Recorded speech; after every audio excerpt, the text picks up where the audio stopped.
Hello everyone. In this video, I will show you how to install WordPress on Hostinger. Let us start with the first method, using the onboarding flow. This is the recommended option if you are creating a new website and domain. First, log into your Hostinger account. Once you are inside your dashboard, go to the website section. Click on Create or Migrate a website.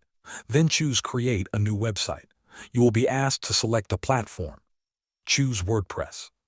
Next, enter your WordPress administrator details.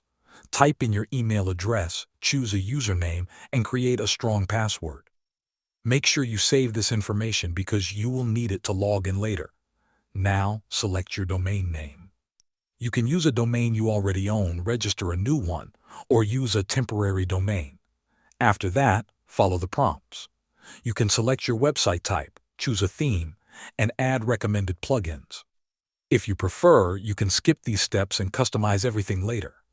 Once you finish these steps, WordPress will install automatically. Now let us look at the second method using the auto installer. Log in to your Hostinger App panel and go to Websites, then Auto Installer. Select WordPress from the list. Enter your website title and administrator details. Choose your domain or subdomain from the drop-down menu. Click Install and wait a few minutes. Thanks for watching.